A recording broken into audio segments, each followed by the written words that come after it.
जिले के प्रभारी विदेश सागर ने प्रेस कॉन्फ्रेंस करके सरकार की योजनाओं का बखान किया। त्रिस्तरीय चुनाव समाप्त होने के बाद फिर से जनता के बीच में सरकार की योजनाओं का बखान करने के लिए पार्टी के कार्यकर्ता निकल पड़े। रायबरेली के प्रभारी और विधायक विदेश सागर सोनकर ने प्रेस कॉन्फ्रेंस करके सरकार की योजनाओं को गिनाया है। विदेश सागर सोनकर ने पत्रकारों से बात करते हुए केंद्र और राज्य सरकार के द्वारा चलाई जा रही योजनाओं के बारे में जानकारी ली। साथ ही किसानों को गन्ना भुगतान और किसान सहायता निधि के बारे में भी बताया। लेकिन पंचायत चुनाव में जिस तरीके से व्यवस्थाएं फैली हों और दबंगई हुई है, उन सवालों पर बसते हुए नजर आए। कई जगह पत्रकारों के साथ मारपीट और अभद्रता प्रत्याशियों के समर्थकों के द्वारा की गई।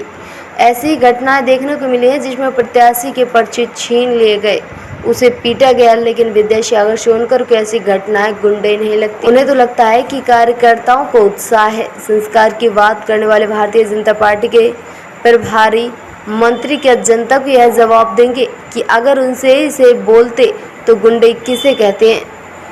सबसे बड़ा सवाल यह है कि अगर ऐसा ही उत्साह से प्रत्याशी के समर्थकों के अंदर होता तो क्या त्रिस्तरीय चुनाव को लोकतांत्रिक प्रक्रिया सफल हो पाती और कानून व्यवस्था को बनाए रखने के लिए योगी सरकार से जितने दावे करे, लेकिन कानून का डंडा भाजपा कार्यकर्ताओं के ऊपर चुनावी मौसम में नहीं चला, क्योंकि बात सीट जीतने की थी और पार्टी को मजबूत करने की।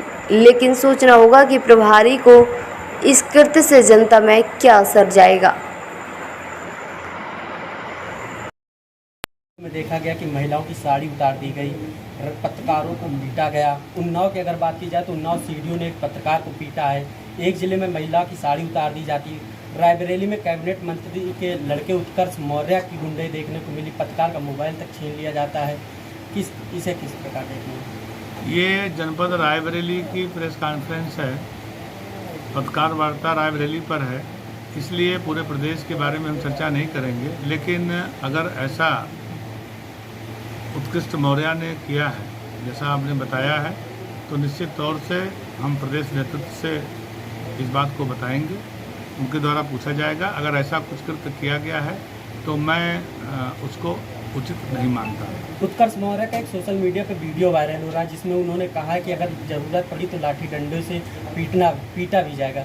तो ये किस हद तक सही है उत्कर्ष मौर्य द्वारा ये वीडियो वायरल? अब देखिए, उत्कर्ष मौर्य ने क्या वायरल हो रहा है ये मेरी जानकारी में नहीं है, और अगर मेरी जानकारी में जब आएगा तो इस विषय पर आपसे वार्ता करेंगे। लेकिन मेरा अपना स्पष्ट मानना है, मेरा मतलब भारतीय जनता पार्टी का, हम किसी भी तरह से हम इन सब चीज़ों में विश्वास नहीं करते। हम लोकतांत्रिक व्यवस्था से और स्पष्टता के साथ सारे काम को करते हैं और जन जन तक पहुंचते हैं।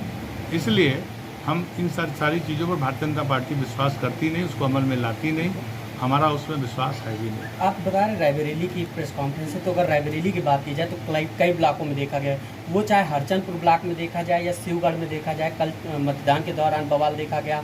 नामांकन के दौरान ऊंचाहार ब्लॉक में 3 साल गौरव में उत्कर्ष मौर्य द्वारा, तो इसे किस नज़रिए से देखेगी भारतीय जनता पार्टी? कहीं कुछ नहीं हुआ, बाकी चुनाव होता है तो थोड़ा हलचल होता है। आपका मानना है कहीं कुछ नहीं हुआ?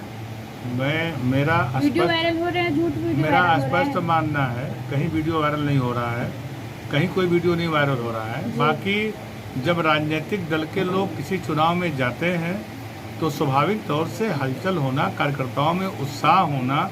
उत्साह है कि गुंडाई है? विधायक जी आपके उत्साह है कि गुंडाई है? ये उत्साह है। उत्साह है और इस तरीके की अभद्रता की जा रही है? कोई अभद्रता नहीं की गई है।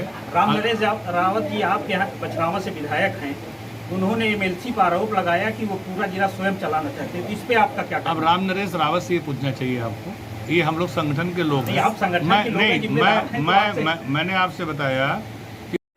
रायबरेली से UP24 न्यूज के लिए संदीप मिश्रा की रिपोर्ट।